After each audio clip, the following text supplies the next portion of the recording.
오늘은 하나님은 존재하신다. 하나님은 존재하신다라는 제목으로 하나님 말씀을 증거하도록 하겠습니다. 네. 오늘은 좀 특별히 평소랑 다른 스타일입니다. 사실 여기 무대도 다 치우고 이제 좀 약간 지난번에 무선 마이크가 고장이 나서 저희가 지금 새로 구매하려고 예약 준비 중에 있는데 그냥 서서 여기서 하도록 하겠습니다.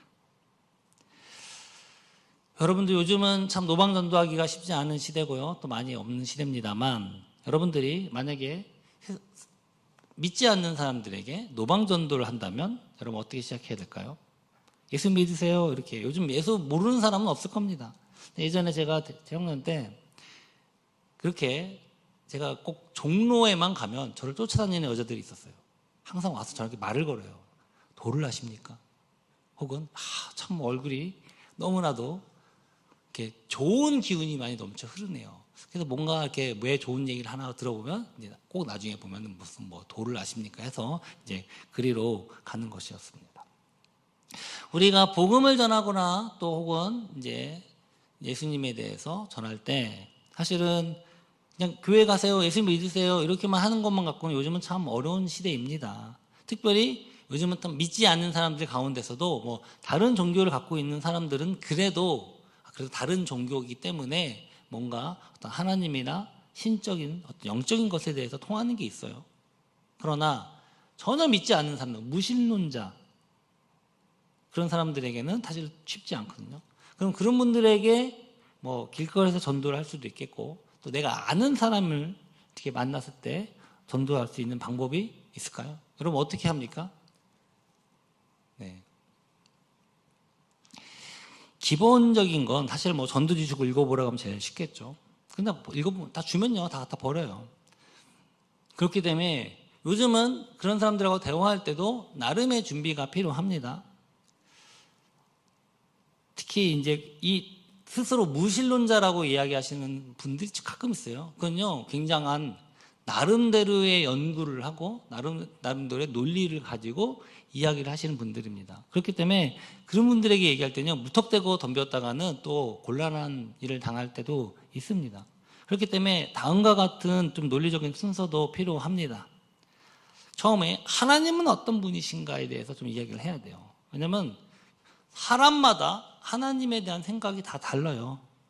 요즘 뭐 신학적으로 철학적으로도 굉장한 각각의 어떤 정의가 있습니다만 뭐 어떤 사람은 무한한 분이다, 뭐 전능한 분이다, 가장 크신 분이다, 가장 선한 분이다, 뭐 다양한 이야기들이 있습니다. 그래서 그러면 당신이 생각하는 신 하나님은 무엇인가, 또 우리 기독교 안에 있는 하나님은 무엇인가, 이런 것들이 좀 서로 이야기가 되기 위해서는 서로 통하는 게 있어야 돼요. 그 다음엔 그러면 과연 그래 그런 어떤 전능하신 분이 있다고 치자, 우리가 전혀 범접할 수 없는 그런 어떤 초월자가 있다고 치자. 그러면 과연 그분은 존재하느냐, 또 여기서 또 이야기가 돼야 됩니다. 과연 존재하느냐 하지 않느냐. 우리는 이제 좀 정확한 말로는 존재 증명이다 이렇게 썼습니다만, 그래서 과연 그분이 계시다고 존재한다면 그것도 끝이 아니죠. 그럼 왜 우리가 그분을 믿어야 되는가, 거기까지 이야기를 해야 그다음부터 우리가 뭐 예수님을 믿으세요, 뭐 교회 나오세요 이렇게 이야기를 할 수 있을 것 같습니다.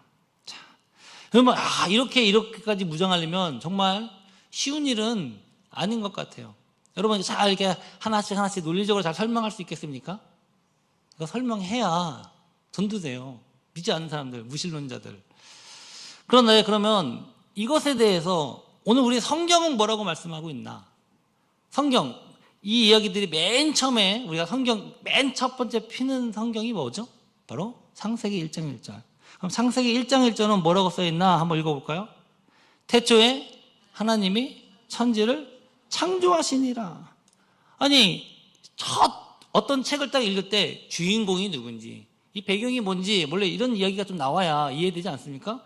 아무 무턱대도 뜬금없이 그냥 태초에 누가요? 하나님이 천지를 창조하시니라.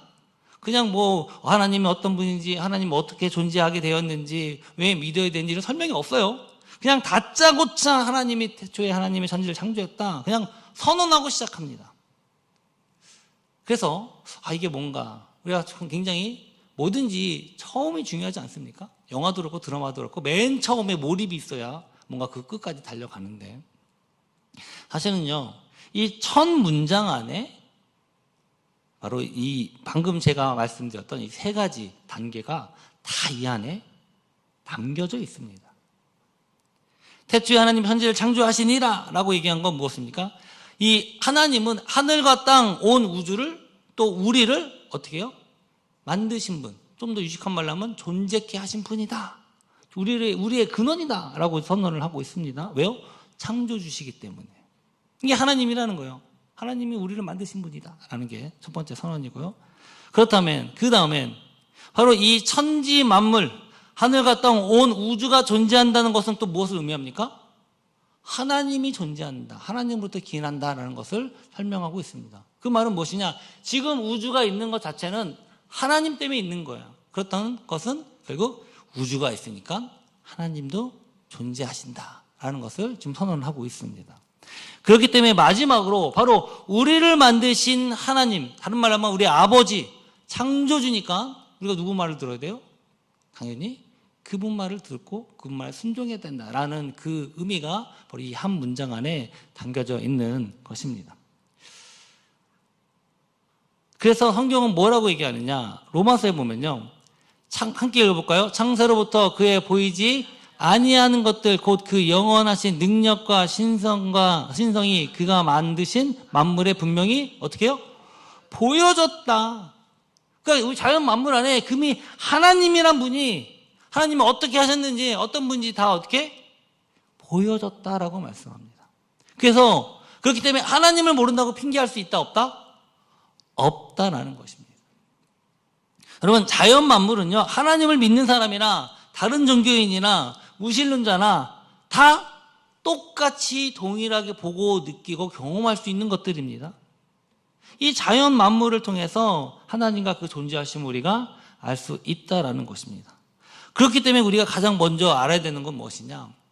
하나님을 먼저 경험하면 좋겠지만 그렇지 않아요. 가장 먼저 경험하는 것은 우리가 보고 느끼고 체험하고 또 마시고 즐기는 이 자연이다라는 것입니다. 그렇기 때문에 믿는 사람은요, 태양빛을 보면서 뭘 느껴야 돼요? 하나님의 은혜를 느껴야 되고, 또 비가 올 때도 야, 하나님께서 또 우리에게 물을 주시는구나, 생명을 살리는구나. 아, 또 어때? 여러분, 그거를 우리가 느껴야 됩니다. 여러분 느끼십니까? 할렐루야, 정말입니까? 아름다운 별을 보면 여러분 무엇을 느끼십니까? 우리 유치부가 있으니까 물어볼게요. 우리 유치부 친구, 하늘을 보면 뭘 느낍니까? 몰라요? 아, 미안해. 요즘은 하늘을 보기가 쉽지 않아요. 아름다운 별을 보면 정말 이렇게 큰 아름다운 별을 봐야 되는데, 정말 아름답죠? 그런가 하면 생명이 잉태되는 모습을 보면서 여러분 무슨 감정이 드십니까? 경이롭다, 놀랍다, 그냥, 혹은 생명, 우리 몸에 있는 DNA, 이게 30억 개의 염기쌍으로 배열되어 있다고 합니다. 그 DNA가 아주 작은 세포의 그 안에서도 그 염색체 안에 들어있는 거예요. 놀라운 이런 것들을 보면서 우리가 하나님을 경험해야 되는데, 뭐 그뿐만 아니죠. 자연 만물을 보면 이 지구가 지금 여러분 대기가 순환하고요, 물이 순환하고요, 이산화탄소가 순환하고 에너지가 순환하기 때문에 우리가 생존할 수 있는 겁니다. 전 우주에 수천억 개, 수십조 개 중에 이런 별은 아직까지는 지구밖에 없어요. 그래서 과학자들이 또 다른 게 있을 거예요. 엄청 찾고 있지만 못 찾고 있어요. 사실은 모든 과학자들이 실제로 있다고 해도 찾을 수 없을 것이다, 없다, 사실 말은 그렇게 하고 이야기를 하고 있습니다. 이런 것을 보면서 우리가 무엇을 발견해야 된다? 하나님을 발견해야 된다라는 것입니다. 우주를 통해서, 지구를 통해서, 생명체를 통해서, 사람을 통해서 하나님의 신성과 권능을 발견할 수 있어야 된다라는 것입니다. 왜요? 그것이 증거이기 때문에 그래요. 할렐루야. 여러분 정말 발견하십니까? 정말 발견하십니까? 안 발견, 속도가 너무 작으신데요. 그런데 오늘날 얼마나 과거보다 자연 혹은 과학이, 학문이 얼마나 많이 발전했습니까? 그런데 오히려 과학이나 학문은 이렇게 얘기하고 있나? 그렇지 않다라는 것입니다. 여러분, 학문과 신학은 서로 충돌됩니까? 충돌되지 않습니까? 어떠세요? 충돌됩니까? 충돌되지 않습니까? 네. 우리 교부라고 하는데 우리 초기 기독교에 많은 우리 신학자들, 철학자들이 계세요. 뭐 유명하신 분, 클레멘스 필론이라는 분은 학문은 신학의 시녀다라고 그런 이야기를 했습니다. 즉 학문, 이성으로 하는 학문 혹은 철학 이런 것은요 신학을 하는데 하나님을 아는데 오히려 좋은 도구가 된다라고 얘기했어요. 하나님께서 인간에게 주신 이성이 무엇이냐? 바로 이것 때문이다라고 이야기를 했습니다. 자연과 은혜 서로 충돌합니까? 충돌하지 않습니까? 이 악한 세상 대적하는 것 같은데 그럼 자연, 사자가 사람을 잡아먹고 항상 우리가 전쟁하고 또 우리가 항상 뭐 날씨를 봐서 밤에는 춥고 혹은 겨울에는 정말 혹독한 날씨와 싸워야 되고 지진, 번개, 해일 과연 자연과 은혜가 충돌되는가 충돌되지 않는가? 중세시대의 유명한 신학자 토마스 아퀴나스는요 은혜는 자연을 파괴하지 않고 오히려 완성한다라고 이야기를 했어요. 즉 우리가 볼 때는 자연하고 우리 하나님의 은혜는 서로 대적되는 것 같고 우리가 그것을 무찔러야 될 것 같은데 그렇지 않다는 겁니다. 오히려 그 은혜가 자연을 완성한다라고 표현을 했어요. 물론 이 자연에는 이 은혜나 자연, 이 자연에는요 이런 자연 만물도 있지만 인간이 태어날 때부터 가지고 있는 본성, 뭐 이성, 그런 도덕적인 능력, 그 모든 것, 자연적으로 갖고 있는 모든 것을 포함합니다. 과연 인간의 이성이 오히려 하나님의 은혜가 이성을 파괴하느냐? 그렇지 않다는 거예요. 이상하네. 우리가 이성하고 하나님의 어떤 기적이나 이런 것은 파괴가 되는 것 같은데 그렇게 얘기하지 않았습니다. 오히려 그 은혜가 하나님 우리 주신 은혜가요. 우리의 이성, 우리가 보는 이 놀라운 하나님의 자연과 이런 것들을요 오히려 완성한다라고 이야기를 했던 것입니다. 그런가 하면 자연과학과 성경은 서로 충돌됩니까? 충돌하지 않습니까? 네, 우리가 참 헷갈려요. 그러나 우리가 이제 장로교, 특별히 우리 칼뱅의 그 장로교, 우리 개혁주의 신학이라고 얘기합니다. 그 칼빈에 의한 그 개혁주의 신학, 개혁교회에서는 뭐라고 했냐? 칼빈은 뭐라고 얘기했냐? 하나님께서는 우리에게 주신 두 가지의 계시가 있다라고 했어요. 하나는 자연, 하나는 바로 성경이다. 그러니까 우리가 성경과 자연을 통해서 하나님의 계시 뜻을 알 수 있다 없다? 있다라는 것입니다. 자, 그러면 성경은 뭐라고 얘기할까요? 성경은 읽어볼까요? 시편 19편 우리 1절에 4절인데요. 하늘이 하나님의 영광을 선포하고 궁창이 그의 손으로 하신 일을 나타내는도다. 날은 날에게 말하고 밤은 발에게 지식을 전하니 언어도 없고 말씀도 없으며 들리는 소리도 없으나 그의 소리가 온 땅에 통하고 그의 말씀이 세상 끝까지 이르도다. 하나님이 해를 위하여 하늘에 장막을 베푸셨도다. 이렇게 말씀합니다. 즉 하늘, 궁창, 날, 그러니까 낮, 밤 할 때 날 혹은 또 밤, 이 모든 게 하나님의 영광을 선포한다는 겁니다. 하나님이 하신 일들을 나타낸다는 겁니다. 더 나가서요 말과 지식으로 말씀을 전한다 하고 지금 성경은 그렇게 지금 선언을 하고 있습니다. 그런데 오늘날 우리가 과학을 보면 어떻습니까? 무슨 말이지? 이거 성경하고 과학은 완전히 지금 충돌하고 서로 싸우고 있는 것처럼 보이는데 이게 어찌 된 일인가? 한번 잠깐 살펴보면요. 다 굉장히 많은 것처럼 제가 추린 거예요. 우주에 대해서 뭐라고 얘기하고 성경은 6일 창조다 얘기하죠. 창세기 1장에 보면.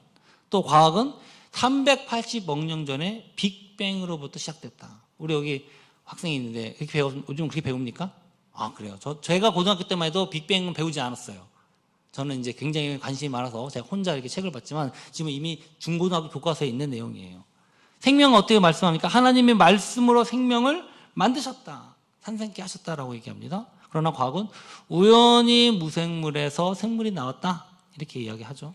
그런가 하면 굉장히 수많은 종들이 있는데 성경은 처음부터 종류대로 만들었다라고 말씀하고 있는데 과학은 임의의 저전이 어쩌다 보니까 돌연변이가 생겨서 거기서부터 점점 발전했다, 진화됐다 이렇게 이야기를 합니다. 그런가 하면 인간은 어떻습니까? 인간은 하나님의 형상을 만들어졌다, 고귀한 존귀한 존재다라고 이야기하지만 과학은 뭐라고 얘기합니까? 무슨 소리, 침팬지나 인간이나 똑같다, 가족이고 오히려 이제 조상이다, 그렇게까지 이야기를 하고 있습니다. 이렇게 보면 또 과학하고 우리가 성경이 충돌되는 것처럼 보이기도 합니다. 근데 왜 그런가? 그러니까 그 이유도 성경에 나와 있어요. 우리 로마서 1장 21절 한번 읽어볼까요? 하나님을 알되 하나님을 영화롭게도 아니하며 감사하지도 아니하고 오히려 그 생각이 허망하여지며 미련한 마음에 어두워졌나니. 하나님을 안다는 거예요. 뭔가 영적인 게 있다는 걸 자유를 통해서 안다는 거예요. 그런데 어떻게 해요? 영화롭게 안 한다는 겁니다. 감사하지도 않아요. 22절에 보니까 스스로 지혜 있다 하나 어리석게 되어서. 어리석게 됐다는 겁니다. 왜요? 죄로 인해서, 부패함으로 말미암아. 23절에 썩어지지 아니하는 하나님의 영광을 썩어질 사람으로 바꾸고 새와 짐승 이런 동물로, 그런 모양으로, 형상으로 다 바꾸어 버렸다라고 지금 성경은 말씀하고 있습니다. 이 두 가지가 있어요. 성경에서. 왜? 죄 때문이에요. 근데 이 죄로 인해서 나온 것이 뭐가 있냐? 우리 창세기 마태복음 22장 29절 보니까 예수께서 대답하여 이르시되 너희는 성경도 하나님의 능력도 알지 못하는 거로 오해했다. 첫 번째는요, 이 인간의 부패함으로 말미암아 일어나는 현상이 있는데, 첫 번째는요, 성경을 오해하는 현상이에요. 하나님의 능력을 알지 못해요. 그러니까 인간의 연약한 수준으로만 생각하면서 하나님의 능력을 제한하고 그것을 오해하는 겁니다. 마태복음 19장 8절에도 보니까 분명히 본래는 그렇지 않냐, 원래 하나님의 본질의 뜻이 있는데 자꾸 사람이 자기 멋대로 해석하는 경향이 있더라라는 것입니다. 그래서 이걸 보면요, 과학과 성경이 대립되게 보이는 이유가 두 가지가 있어요. 첫 번째는요, 과학이 잘못된 추론이에요, 추론. 그리고 두 번째는요, 성경에 대한 오해. 이 두 가지가 자꾸 과학하고 성경이, 또 우리가 신앙과 또 어떤 이성이 충돌되는 것처럼 보인다라는 것입니다. 그래서 실제로 한번 살펴보면요, 우리가 원래 고대 우리 유대인이나 대부분의 우리 믿음의 조상들은 이 지구가 어떻다고 생각한지 아십니까? 평평하다고 생각했어요. 모든 유대인들, 히브리인들 평평하다고 생각했고, 또 천동설이 뭡니까? 지구는 가만히 있고 태양이 움직이고 달이 움직이고 별이 움직이고, 그런 천동설을 생각을 했습니다. 근데 그 이유가 무엇이냐? 그러니까 성경을 이렇게 해석을 한 겁니다. 요한계시록 7장 1절에 보면 이 일 후에 내가 네 천사가 땅을 내 모퉁이에 선 것을 보니, 그래서 땅이 평평하게 있고 거기 천사가 있다 이렇게 생각을 한 거예요. 그래서 평평하지. 그런가 하면 마태복음 19장 8절에도 보니까, 이건 잘못 나온, 마태복음이 아니라 이제 잘못 나온 겁니다. 여호수아에 보면 이제 여호수아가 이렇게 명령을 해요. 태양아 너는 기브온 위에 머무르라, 달아 너도 아얄론 골짜기에 그리할지다. 그래서 이 여호수아가 전쟁을 할 때 태양이 멈추고 달이 멈췄다라는 표현이 있어요. 그래서 전쟁을 하는데 굉장히 유리하게 졌다는 이 표현이 있습니다. 그리고 태양이 움직이는 거잖아. 태양이 멈추라고 말씀했잖아. 이렇게 해서 이제 천동설을 이제 사람들이 다 믿었던 것입니다. 그런데 여러분, 최근에 그 아르테미스라고 하는 그 인공위성이 아니죠. 이제 달 탐사선이죠. 쏜 거 여러분 보셨습니까? 네. 굉장히 지금 별로 관심이 없으신 것 같은데 저는 관심이 많아서, 얼마 전에 미국에서 사람을 보내서 달 뒷면을 찍고, 달 착륙하지는 않았는데 달을 이렇게 보면서 달 한 바퀴 돌고 다시 한국으로 무사히 귀환을 했습니다. 그래서 거의 50년 만에 달로 유인 달 탐사를 보냈다라고 해서 전 세계 대서 특별을 한 사건입니다. 근데 거기 보니까 지구에 대한 모습이 찍혀 있어요. 그래서 이게 그 달 탐사선에서 본 모습이에요. 그래서 지구를 딱 봤더니 지구는 평평하구나, 이렇게 원반이 아니라 굳어라라는 것을 찍어서 보내주었습니다. 그런가 하면 또 우리가 또 오해하고 있는 게 하나 또 있습니다.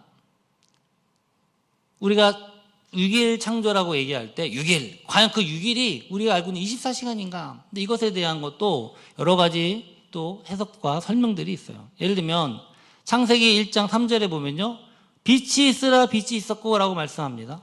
근데 빛을 하나님이 보시기에 보기 좋았다라고 얘기하면서 바로 이 빛 때문에 하나님이 빛을 낮이라고 부르고 어둠을 빛이라 부르시고 또 저녁이 되고 아침이 되니 이는 첫째 날이라 이렇게 얘기해요.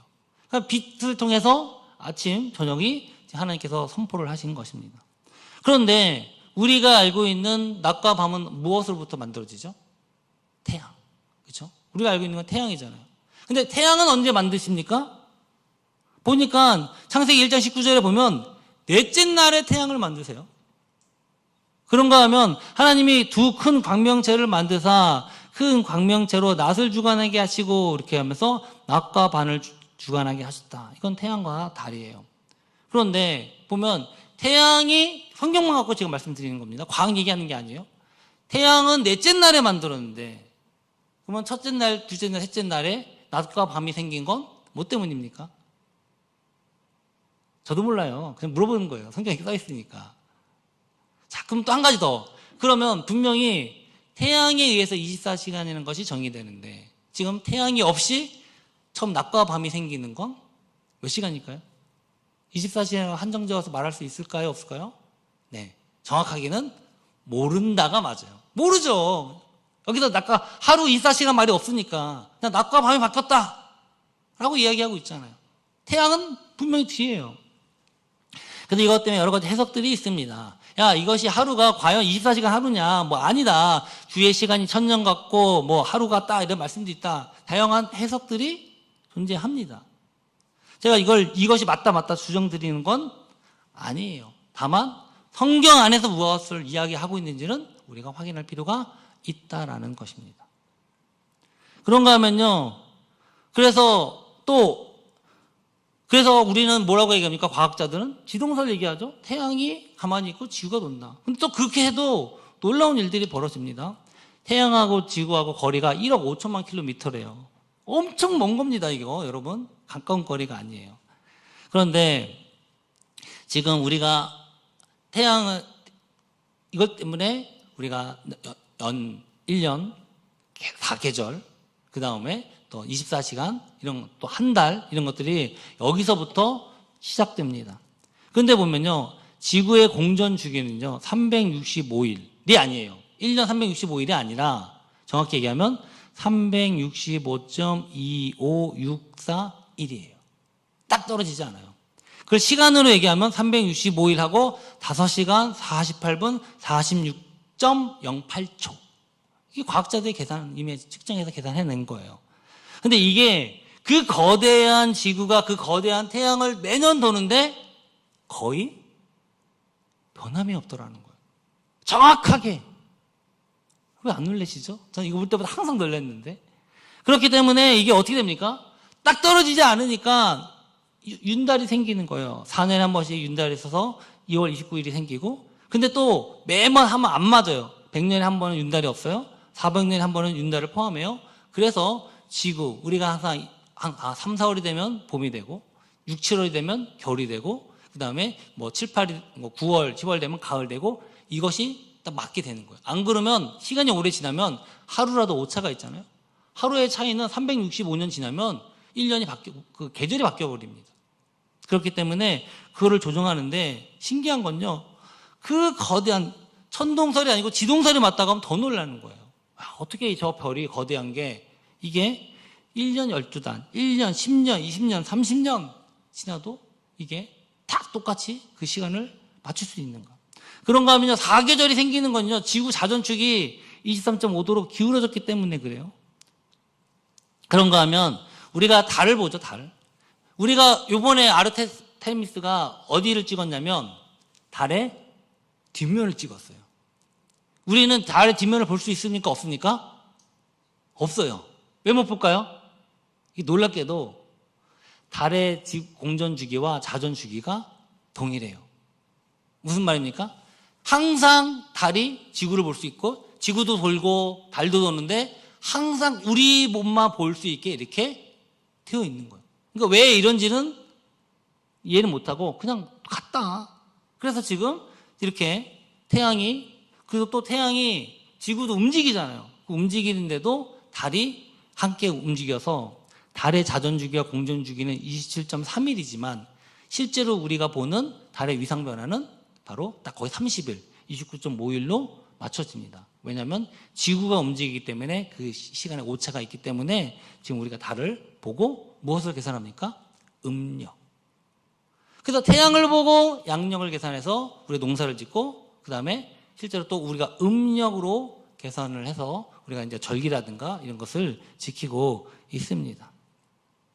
그래서 성경에 보니까 하나님이 이르시되 하늘에 궁창의 광명체들이 있어 낮과 밤을 나누게 하고 그것들로 징조와 계절과 날과 해를 이루게 하라.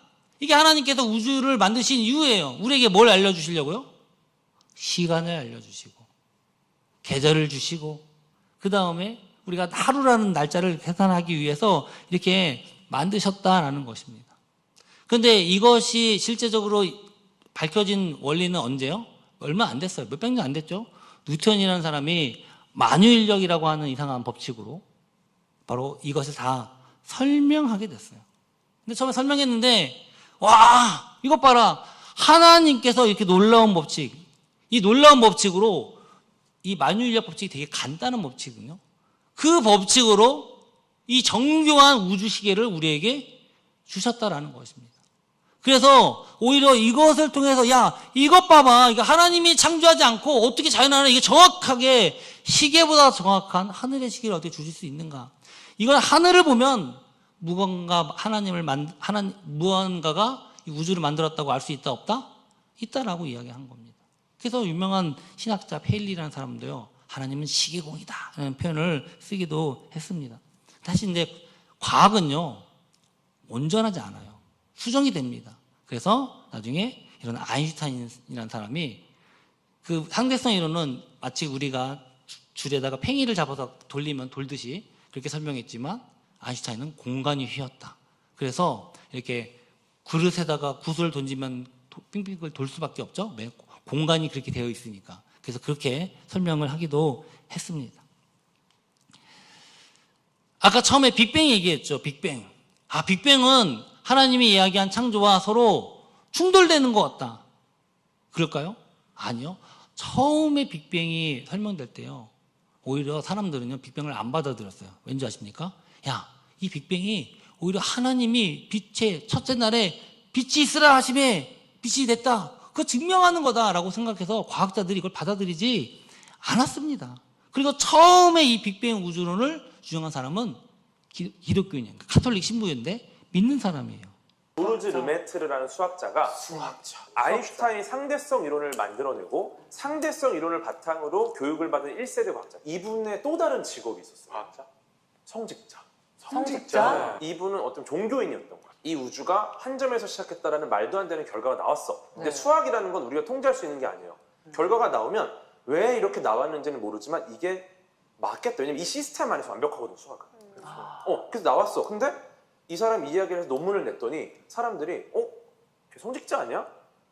그리고 심지어 이제 교황청에서 그 성경에서는 이 세상을 빛이 있으라로 시작을 하잖아요. 한 점에서 시작한 어떤 에너지의 폭발로부터 이 우주가 만들어졌다. 이게 마치 성경을 증명한 것처럼 보이는 거예요. 네. 그러니까 이것을 공식적으로 이 우주를 하나님이 만들었다는 것을 과학자가 증명해냈다라는 식으로 이용을 하기 시작해요. 그래서 처음에는요, 이 빅뱅 우주론이 처음 나왔을 때는 대부분의 과학자들이 말도 안 된다 라면서 거부했습니다. 근데 지금은 대부분 받아들이고 있죠. 그런데 거기서 하나님이라는 걸 쏙 뺐어요. 야, 한 점에서 시작됐으면 그 점은 누가 만들었냐? 모른다, 야. 우리는 하나님이 빛이 있으라니까 거기서 시작됐지라고 설명하면서 끝나는데, 그 사람들은 그거는 받아들이지 않지만 빅뱅 자체는 우주가 팽창하고 한 점에서 빛으로 시작됐다, 이거는 받아들이고 있는 상황이다라는 것입니다. 그래서 지금 우주 보면요, 어떻게 돼서는 어떤 신적인 존재, 하나님의 존재를 제거하려고 하지만 지금 우주를 보면요, 그렇지 않아요. 우주가 실제적으로 미세하게 조정돼 있다. 인간이 탄생하고 생명체가 살 수 있게 누군가가 조정했다라고 하는 게 그냥 과학자들 사이에서 이야기가 나고 있고, 심지어는요, 시뮬레이션 우주다. 무슨 말이냐면 이제 누군가가 만들어진 거다. 우리가 가상 세계를 보면 가상 세계가 진짜 세계 같지만 누군가 만든 거잖아요. 누군가 만든 사람이 있잖아요. 그걸 느낄 수 있거든요. 그렇게 우주를 보면서 그렇게 이야기하고 있는 이야기들이 지금 많이 나오고 있습니다. 그런가 하면 아까 말씀드렸죠? 저절로 만들어졌다. 아니요. 20억 개의 아미노산 조합으로 20개의 아미노산이 30억 개의 배열로 만들어지는데, 이렇게 해서 DNA가 만들어져요. 그렇게 되면 그것으로 생명체가 돼요. 그렇게 해서 생명체가 될 확률이 무엇이냐? 제가 한번 말씀드렸을 거예요. 10의 521승분의 1. 빵은 아니래요. 자연적으로 만들어질 확률이. 저절로 DNA가 자연 안에서 우연히 만들어질 확률은 10의 520승분의 1. 그래서 이제 이거를 좀 쉽게 이해하는 표현을 하자면, 우리나라 로또 당첨 확률이 한 813만 분의 1이래요. 그러면 이게 75주 동안 연속으로 로또 당첨 1등 될 확률과 같다. 말도 안 되는 거죠. 그러니까 자연적으로 DNA가 만들어진다고 하면 이거는 거의 불가능에 가깝다라는 것입니다. 그런가 하면 하나님이 우리에게 뭐라고 말씀하셨습니까? 종류대로 창조하셨어요. 종류대로 내라. 종류대로 내라. 근데 우리 보면 인간과 이 심팬지는요, 원래 같은 종류라고 얘기합니다. 한 식구래요. 근데 이제 갈라져 나왔다. 그렇게 이야기를 합니다. 그리고 또 하나님은 하나님의 형상대로 인간을 만들었다. 그렇게 이야기를 하고 있습니다. 근데 과학자들은 그렇게 얘기하고 있지 않죠? 왜요? 그냥 하나님의 형상이 어디 있어? 그냥 동물, 침팬지랑 똑같이. 그래서 지금 보면 우리는 인간은 호모사피엔스라고 얘기를 해요. 호모사피엔스. 근데 그 이전에 있던 다른 유인원이 있어요. 네안데르탈린. 그래서 네안데르탈린하고 인간은, 그러니까 원숭이, 침팬지, 그 다음에 뭐 크로마뇽인, 뭐 네안데르탈린, 그 다음에 지금 우리 인간이 되었다라고 이야기를 합니다. 그럼 네안데르탈린하고 인간하고는 다른 동물이에요. 같은 종이 아니라고 이야기를 하는 겁니다. 그러면 같은 종이냐 아니냐의 핵심은 뭐냐? 서로 자녀가 생성될 수 있느냐, 이세가 나올 수 있느냐, 그것이 같은 종이냐 아니냐로 판별됩니다. 그래서 네안데르탈린이랑 인간, 여기 보면 호모 에렉투스, 뭐 호모 사피엔스, 최종 인간이 호모 사피엔스거든요. 다른 종류다라고 이야기를 했습니다. 그런데 그리고 우리가 이렇게 봤죠. 점점점 인간이 원숭이에서 침팬지에서 사람으로 단계적으로 변화된 것이다 라고 예전에는 주장했어요. 근데 지금 이것은요, 과학에서 다 깨졌습니다.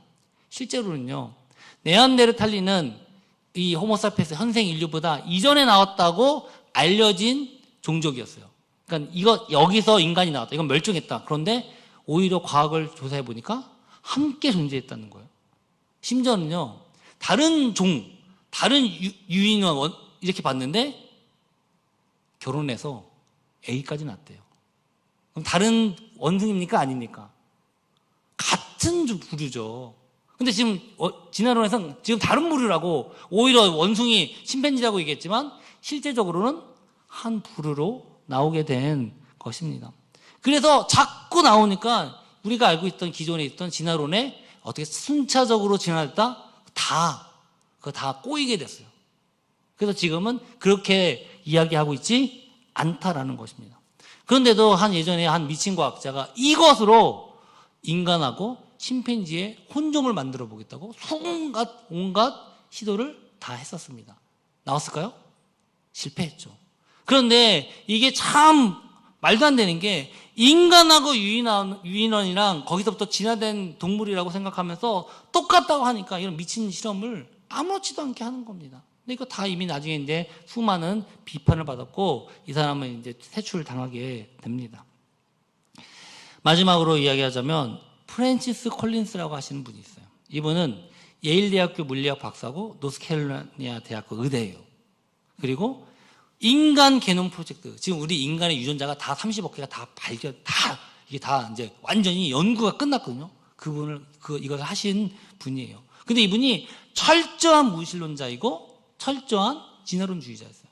근데 이분이 오히려 하나님을 믿게 되고 지금은 우리 하나님을 전하는 전파자가 됐습니다.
talk about big questions. Maybe the biggest question of all, does God exist? I won't give you a proof tonight, but I hope I will give you some things to think about. Things that have led me from being an atheist to becoming a believer and a follower of Jesus.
제가 이제 사실 저도 지금 이 과학과 신학에 대한 부분을 공부하고 박사 논문을 쓰고 있습니다. 그래서 제가 가장 많이 질문받는 게 이 질문이고요.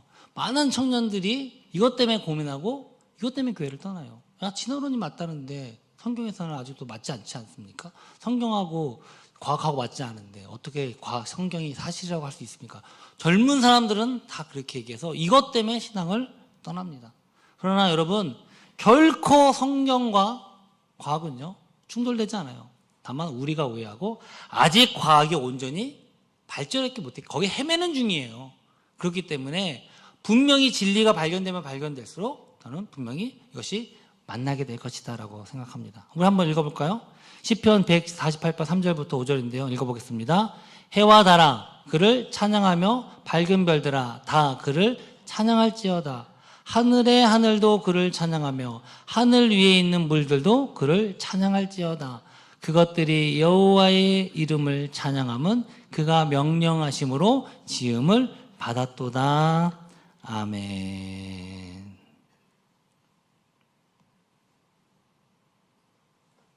네, 이제 말씀을 맺으려고 합니다. 사랑하는 성도 여러분, 이미 여러분들은 이거 필요가 없을 수도 있어요. 이미 다 하나님 믿고 또 하나님 앞에서 찬양하는 사람들이지만, 그러나 아직도 수많은 젊은이들, 청년들, 지식인들, 무신론자라고 하는 사람들은 이것 때문에 하나님 앞에 나오는 거 두려워합니다. 이것 때문에 하나님을 떠나게 됩니다. 여러분들의 자녀나 여러분의 손주나 또 여러분의 청년들에게 하나님에 대해서 어떻게 설명을 하시겠습니까? 과학하고 안 맞다는데요? 거짓말 아니에요? 여러분, 그거 아닙니다.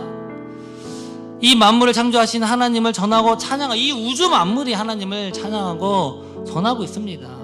자연과 성경은요, 은혜와 그 자연은요 절대로 충돌되지 않아요. 다만 인간의 어리석음 때문에 딴 길로 가는 겁니다. 그러나 바로 그것을 우리가 되돌려오게 해야 될 줄 믿습니다. 그렇기 때문에 저는 청년들과 학생들에게 굉장히 도전합니다. 공부해라. 과학을 두려워하지 말고 더 공부해봐라. 충돌되는가? 아니다라는 것입니다. 오히려 과학, 분명히 더 하나님의 은혜를, 자연은 하나님을 찬양하고 있다. 그것을 네가 직접 발견하고 그것을 증명해서 선포해라. 그게 오늘날 우리에게 주신 사명이고 교회가 할 일이라는 것입니다. 피하면 안 됩니다. 거대한 이 문화에 이 진화론이나 무신론과 같은 악한 이건요 과학의 탈을 뒤집어 쓴 또 다른 영적 전쟁이 있습니다. 우리가 분별해야 될 줄 믿습니다. 우리가 자연을 볼 때 정말 하나님 보기를 소망합니다. 이 자연 만물이 하나님을 찬양하는 것으로 함께 찬양하며 나아가길 소망합니다. 우리가 분명 이 믿음의 확신을 갖고 우리가 나아갈 때 반드시 하나님의 놀라운 권능과 자연 만물이 오늘 우주간 선포될 줄 믿습니다. 우리 함께 일어나서 우리 찬양하며 나갔으면 좋겠습니다. 우리 찬송가 79장입니다. 우리 고백하는 마음, 선포하는 마음으로 찬양하며 나가겠습니다.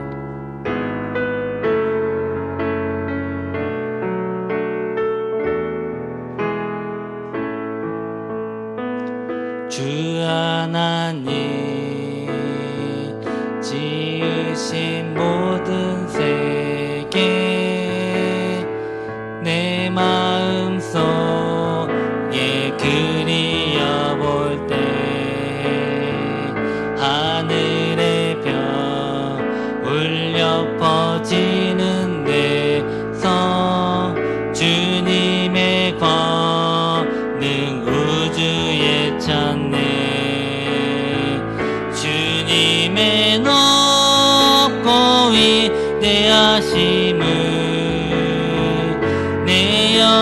영원히 찬양하네.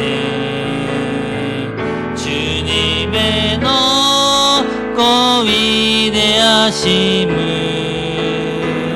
내 영혼이 찬양하네. 숲속이나 험한 산 골짜기에서 지저귀는 저 새소리들과 고요하게 흐르는 시냇물은 주님의 소시 노래하도다. 주님의 높고 위대하심을 내 영혼이 찬양하네. 주님의 높고 위대하심을 내 영혼이 찬양하. 우리 4절입니다. 내 주 예수, 내 주 예수 세상에 다시 올 때 저 천국으로 날 인도하리. 나 겸손히 엎드려 경배하며 영원히 주를 찬양하리라. 주님의 높고 위대하심을 내 영혼이 찬양하네. 주님의 높고 위대하심을 내 영혼이 찬양하네. 이 시간 우리 함께 한번 우리 통성을 한 가지만 놓고 기도합니다. 아버지 하나님, 하나님의 그 지으신 놀라운 창조의 그 놀라운 하나님의 신성과 영광이 온 세상 가운데 선포되어지게 하시고, 또 우리가 그것을 두려워하지 않고 우리가 아버지 하나님 과학이 아니라 하나님의 그 은혜 가운데 우리가 이것을 오히려 하나님이 주신 지혜와 능력으로 하나님이 선포하신, 하나님이 주신 모든 것을 선포하며 세상 가운데도 하나님이 하신 일들을 우리가 선포하며 나아가게 하여 주시옵소서. 이 고백하면서 이것 때문에 신앙을 떠나거나 이것 때문에 방황하는 우리 청년들, 믿음의 일꾼들, 지식인들이 있다면 우리 하나님 앞에 돌아와서 하나님의 영광을 찬양하는 그런 놀라운 역사가 일어나게 해달라고 주여 한번 부르짖고 기도하며 나아갑니다. 주여 할렐루야. 고마우신 아버지 하나님 감사합니다. 오늘도 우리가 주 앞에 나서 함께 기도하며 찬양합니다. 너무나 우리의 좋은 날씨를 주셨습니다. 그러나 이 날씨 가운데 하나님께서 지으신 그 창조의 역사, 하나님의 권능의 역사를 우리가 바라보게 하시고 그것을 믿음으로 선포하며 나아가게 하여 주시옵소서. 오늘도 이것 때문에 방황하는 많은 믿음의 자녀들, 지식인들이 있습니다. 아버지 하나님, 그들에게도 하나님의 지혜와 능력을 허락하시고 이것을 깨달을 수 있는 영의 분별함과 성령의 역사하심을 함께 더하여 주시옵소서. 사랑해 주님 감사합니다. 오늘도 우리가 주 앞에 나와서 기도하며 부르짖습니다. 아버지 하나님, 정말 우리에게 오늘도 너무나 좋은 날씨를 주셨고 태양과 햇빛과 구름과 이 아름다운 온 세상을 우리에게 주셨습니다. 우리가 이것을 바라보며 그냥 즐기고 우리가 이것을 기뻐하는 것으로 끝나는 것이 아니라 하나님께서 우리를 위해서 지어주신 이 놀라운 하나님의 창조의 세계를 바라보며 그 하나님의 은혜를 기억하게 하여 주시옵소서. 우리를 먹고 마시게 하는 이런 많은 자연의 만물들, 햇빛, 물, 다 하나님께서 우리를 위해 주시고 우리를 사랑하시기 때문에 주신 것입니다. 여기 가운데 하나님의 권능과 하나님의 창조를 선포할 수 있는 믿음의 일꾼들, 믿음의 자녀들, 믿음의 과학자들, 믿음의 학자들이 더 많이 나와서 하나님의 권능을 선포하고 또한 우리가 그런 사명을 감당하며 그러한 믿음의 일꾼들을 양육할 수 있는 그 사명 우리가 감당하게 하여 주시옵소서. 그러니까 주님 은혜가 감사의 시간 주 앞에 예물을 드립니다. 11조 주헌금, 감사헌금, 성기헌금, 구제헌금, 기타 모든 드려진 예물 주님 아시죠? 우리의 마음의 중심으로 주 앞에 드려오니 이 물질 받으시고 기뻐 받아 주시옵소서. 지금은 우리 주 예수 그리스도의 은혜와 하나님의 사랑과 성령의 교통하심이 자연 만물을 통해서 하나님의 권능과 하나님의 창조하심이 하나님이 살아계시고 역사하시며 지금도 붙들고 있는 그 하나님의 은혜를 선포하며 또한 믿음으로 이것을 많은 사람들에게 또 나누고 선포하기를 결단하는 이곳에 예배하는 모든 성도들과 영성으로 참여하는 모든 이들 가운데 지금부터 영원히 함께 있을지어다. 아멘. 주님 감사합니다.